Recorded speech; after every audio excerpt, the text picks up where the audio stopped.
Assalamualaikum kalawargi sadayana wilujeng petepang deui di channel Sim Kuring. Mugia kalawargi sadayana dipaparin kasehatan tur kabagjaan. Amin ya robbal alamin. Menantu Dewa, episode 710, Yang Chen benar-benar tercengang. Dia belum pernah menemui hal seperti ini sebelumnya. Meskipun wanita di hadapannya itu cantik, dia tidak pernah memiliki niat buruk terhadapnya. Jika Anda melihat bahwa lukanya serius, segera obati lukanya. Yang Chen sama sekali mengabaikannya. Tenanglah, jangan sentuh aku. Yang Chen mendorong Xuanji menjauh. Dia tidak hanya memiliki istri dan anak perempuan, tetapi juga seorang pria terhormat. Sekalipun Xuanji menawarkan dirinya kepadanya, dia tidak akan memanfaatkan kerentanannya. Lagi pula, wanita ini telah dibius. Mata Xuanji dipenuhi rasa terkejut. Pria lain, untuk mendapatkannya, menggunakan cara-cara tercela seperti membius. Yang Chen, di sisi lain, justru menatapnya dengan rasa jijik yang jelas. Hal ini membuatnya mulai meragukan dirinya sendiri. "Bo, siapa yang mau menyentuhmu? Aku tidak bisa mengendalikan diri. Siapa yang peduli padamu? Kau bisa menyelamatkanku atau membunuhku. Tetapi jangan menyimpan niat jahat terhadapku.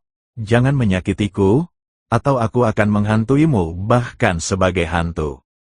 Tubuh Xuanji tidak mampu mengendalikan hasratnya untuk berhubungan intim dengan Yang Chen. Namun, ia mengetahuinya di dalam hatinya. Dia tidak akan pernah membiarkan Yang Chen, musuhnya, mengambil alih tubuhnya. Pada saat itu, dia masih mempertahankan secercah kejernihan pikiran dan memberi Yang Chen peringatan.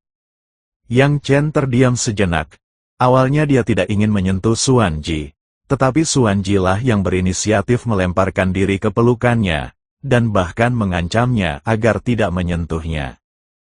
Yang Chen menghela napas dan mendorong Xuanji menjauh saat gadis itu kembali menerjangnya. "Aku tidak akan membiarkanmu mati sampai aku mengetahui tujuan sebenarnya kedatanganmu ke istana Tuan Jinzhu. Jika memang benar seperti yang kau katakan, bahwa kau datang ke sini untuk mencari perlindungan dan dikendalikan oleh Raja Iblis, aku bisa mempertimbangkan untuk mengizinkanmu tinggal di istana utama Jinzhu di masa mendatang. Tetapi jika kau diancam oleh Raja Iblis dan menyelinap ke istana Tuan Jinzhu untuk merencanakan kejahatan terhadap orang lain, maka jangan salahkan aku jika aku bersikap kejam." Nada suara Yang Chen penuh peringatan, mata Xuanji merah padam, dan dia berharap bisa mencekik Yang Chen sampai mati. Namun tiba-tiba tubuhku terasa lemah dan kehilangan kendali. Kegelisahan di hatinya mendorongnya untuk berulang kali berinisiatif memeluk Yang Chen. Dia merasa malu sekaligus marah. "Kau bau, kau keparat tak tahu malu."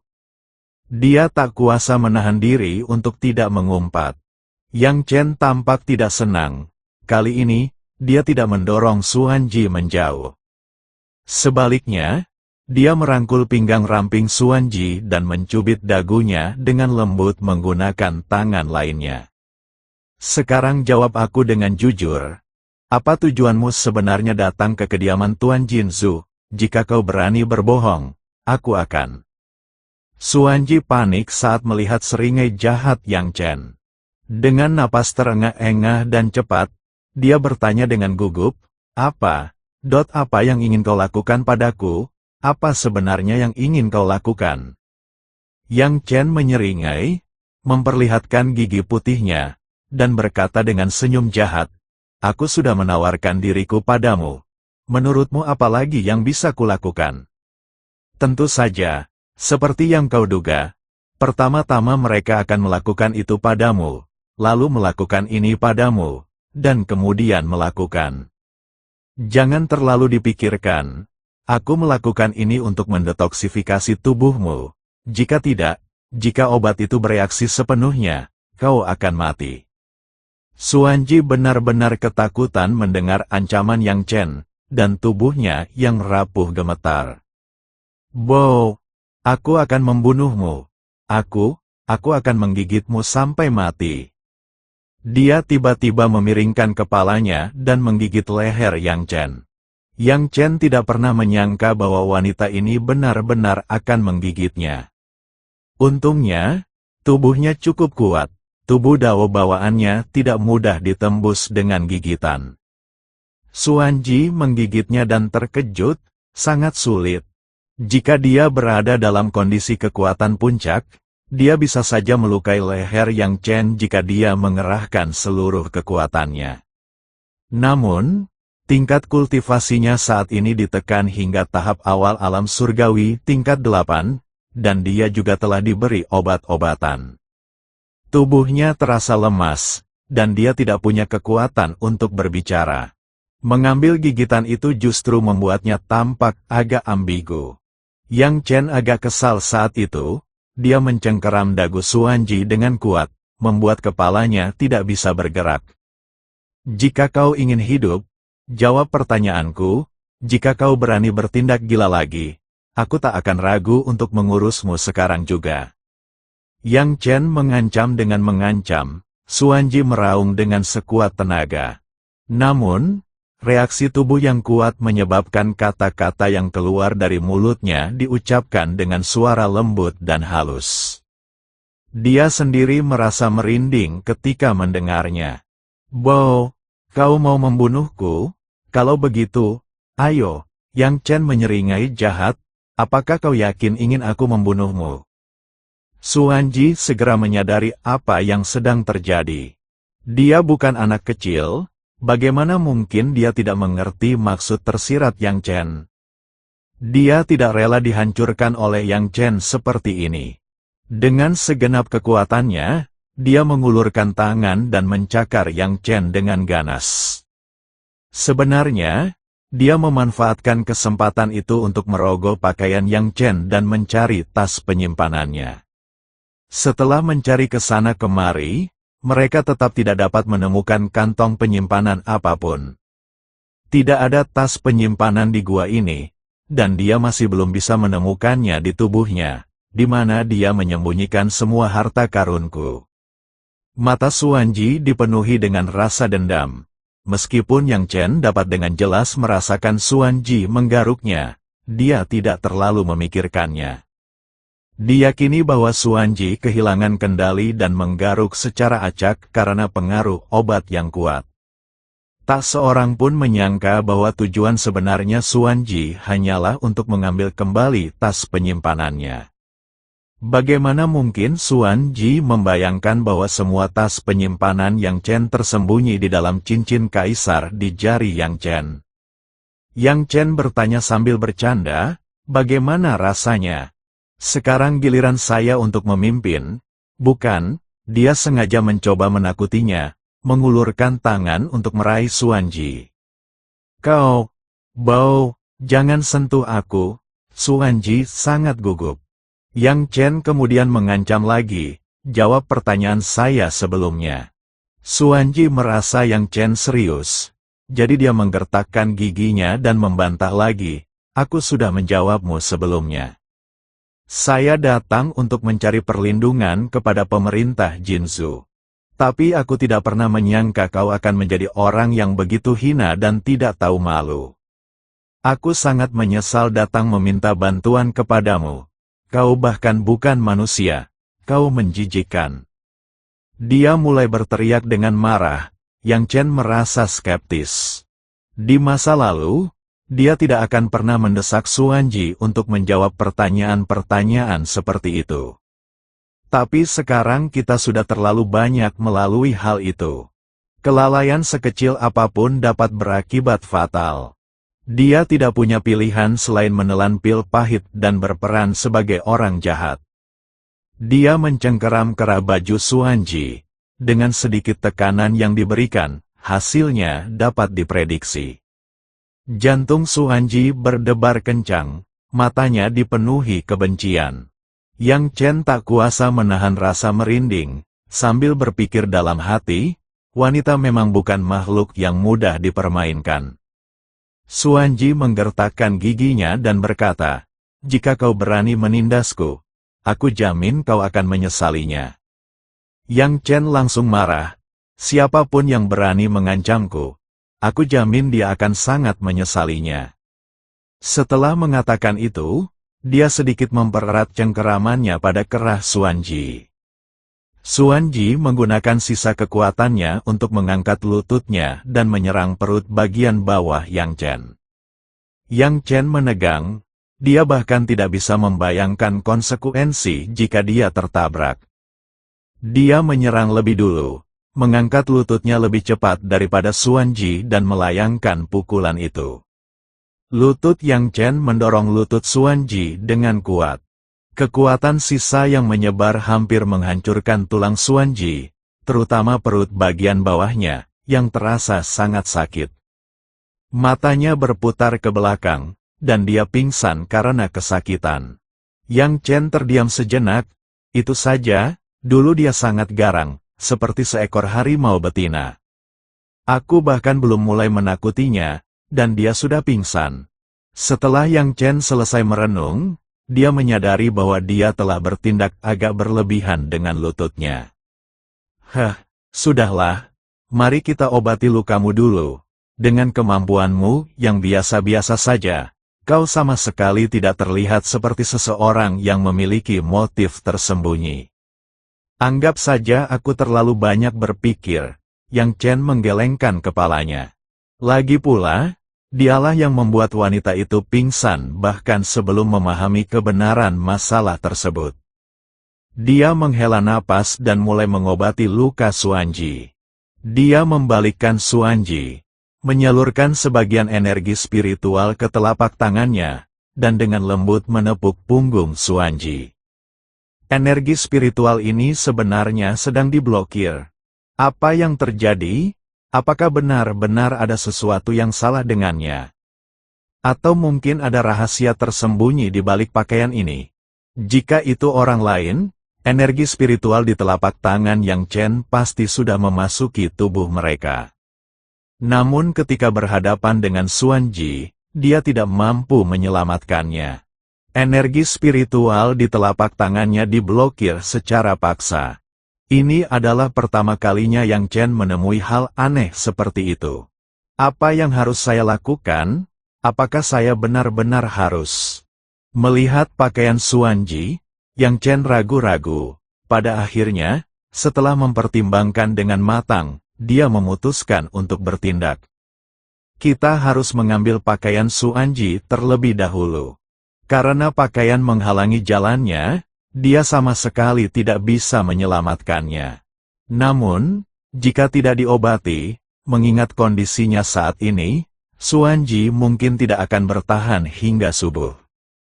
Dengan cedera yang sudah parah, dan kemudian dibius dengan jenis obat seperti itu, pukulan ganda tersebut bukanlah sesuatu yang dapat ditanggung oleh semua orang sendirian.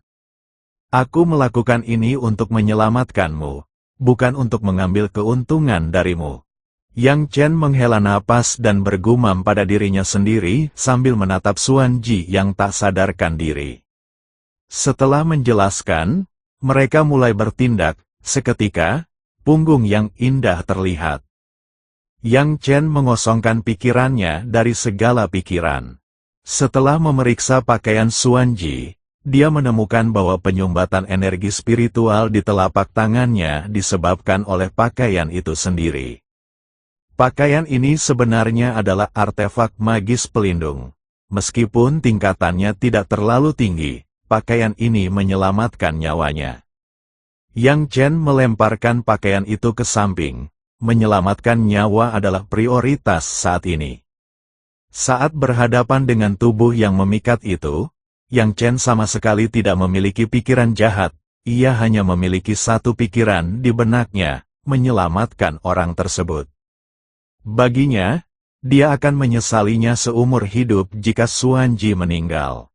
Lagi pula, tampaknya Xuanji memang hanyalah seorang kultivator nakal yang menyedihkan. Dia tidak bisa tenang karena tahu bahwa dia telah membunuh orang yang tidak bersalah secara tidak sengaja. Dia dengan lembut menepuk punggung Xuanji dengan kedua telapak tangannya, dan energi spiritual di telapak tangannya dengan cepat memasuki tubuhnya. Tiba-tiba, Yang Chen mengerutkan kening. Cedera internalnya tidak terlalu serius, tetapi efek obat itu sangat kuat. Aku tidak pernah menyangka akan ada orang sekeji itu di kediaman bangsawan Jinzhou. Mereka benar-benar menggunakan metode yang sangat keji untuk memperlakukan wanita. Lagi pula, dia juga memiliki obat yang sangat ampuh. Sepertinya sebelum kita melawan ras iblis, kita perlu membersihkan kekacauan di dalam istana utama Jinzhou. Wajah Yang Chen menjadi gelap. Dia paling membenci orang-orang vulgar seperti itu. Setengah jam kemudian, Yang Chen menarik tangannya. Cedera internal Xuan Ji hampir sembuh total. Efek kuat obat tersebut pada tubuh saya juga telah sepenuhnya hilang. Yang Chen tampak kelelahan. Dia mengeluarkan selimut bersih dan menyelimuti Xuan Ji dengannya. Kemudian, mereka tiba di luar gua. 4 tetua sedang menunggu di pintu masuk gua. Begitu melihat Yang Chen, dia langsung bertanya, "Apakah kamu sudah mendapatkan jawabannya? Apakah ada sesuatu yang salah dengannya?" Ternyata keempat patriark itu juga memiliki beberapa keraguan tentang penampilan Xuan Ji. Ketika mereka melihat Yang Chen membawa Xuan Ji ke dalam gua, mereka tahu bahwa Yang Chen pasti akan menginterogasinya. Yang Chen menggelengkan kepalanya dan berkata, "Dari apa yang kulihat, dia hanyalah seorang kultivator sesat yang ingin mencari perlindungan di istana Tuan Jinzhou. Apa yang dia katakan sepertinya benar, kedengarannya dia tidak berbohong." Keempat tetua itu langsung merasa lega. Meskipun Xuan Ji tidak terlalu kuat, jika dia bekerja sama dengan Raja Iblis Raksasa dan sengaja menyusup ke istana Jinzhou, maka dia pasti akan membawa masalah besar bagi istana Jinzhou. Hal itu bahkan bisa menimbulkan masalah bagi seluruh dunia seni bela diri kuno. Bai Sihai berkata dengan sedikit khawatir, "Apakah kau sudah memeriksa dengan saksama apakah dia membawa artefak magis dari ras iblis? Lagi pula, dia ada di guamu. Bagaimana jika suatu hari dia memanfaatkan kelengahanmu dan diam-diam menggunakan senjata sihir ofensif untuk menyerangmu?" Yang Chen menjelaskan, "Aku hanya mengobati lukanya dan memeriksanya dengan cermat. Dia tidak membawa harta karun apapun. Hanya ada 1 potong pakaian, dan itu adalah benda sihir pertahanan biasa. Di saku saya, selain beberapa batu spiritual berkualitas rendah, tidak ada apapun lagi. Saat dia bangun besok, biarkan dia bekerja sebagai murid penjaga gerbang terlebih dahulu, dan kalian semua awasi dia secara diam-diam." Bai Sihai mengangguk, "Kami akan mengawasinya dengan cermat." Yang Chen melanjutkan, "Dia dibius oleh murid-murid dari istana Tuan Jinzhou di luar gerbang kota. Pergilah dan selidiki sekarang untuk mencari tahu siapa murid yang membiusnya." Setelah mendengar kata-kata itu, keempat tetua tersebut terkejut. Apa, hal seperti itu benar-benar terjadi? Bau-bau ini semakin lama semakin keterlaluan. Saya sungguh malu. Saya tidak pernah menyangka bau hina seperti itu akan muncul dari prefektur Jinzhou. Jika aku mengetahui siapa dia, aku akan membunuhnya dengan tanganku sendiri. Bai Sihai mengepalkan tinjunya, ini adalah tamparan keras baginya. Yang Chen memberi perintah, "Temukan orangnya dan bawa dia ke sini dulu, jangan bunuh dia secara gegabah. Obat itu sangat ampuh, saya perlu mencari tahu persis dari mana asalnya." Dunia seni bela diri kuno tidak akan pernah mengizinkan keberadaan obat-obatan yang merusak moral seperti itu. Temukan sumbernya dan hancurkan semuanya. Keempat tetua itu mengangguk dan segera pergi mencari seseorang. Yang Chen kembali ke guanya, Xuan Ji masih tidak sadarkan diri, tetapi tanda-tanda vitalnya telah kembali normal. Sepertinya semakin banyak masalah yang mengelilingi saya. Di satu sisi kita harus bertahan melawan ras iblis, dan di sisi lain kita juga harus waspada terhadap beberapa ahli bela diri rendahan di dunia bela diri kuno. Seorang alkemis yang mampu memurnikan obat-obatan dengan khasiat yang begitu ampuh jelas bukan orang biasa. Selain itu, ada juga pertahanan terus-menerus terhadap Kaisar Naga. Pria itu terlalu misterius. Ras iblis melancarkan 2 serangan, tetapi tidak satu pun yang melukai Suizu. Sebagai tokoh terkemuka di dunia seni bela diri kuno, dia tidak bereaksi terhadap serangan ras iblis terhadap dunia seni bela diri kuno. Pria ini jelas mencurigakan, Yang Chen merasakan beban berat di hatinya. Saat memikirkan Kaisar Naga, dia tampak agak tak berdaya. Ketika dia kembali ke alam atas seni bela diri kuno dari reruntuhan kuno, dia berpikir kekuatannya cukup untuk menekan seluruh alam atas seni bela diri kuno. Namun, kemunculan Kaisar Naga yang misterius membuatnya menyadari keseriusan situasi tersebut, bahkan dia pun tidak bisa mengetahui kekuatan sebenarnya dari Kaisar Naga. Pria itu memberinya perasaan yang sangat berbahaya. Sekarang, masalah yang seharusnya ditangani oleh Kaisar Naga melawan ras iblis telah dicuri olehnya, dan dia menanganinya sendiri. Jika hal ini membuat Kaisar Naga tidak senang, konsekuensinya bisa sangat serius.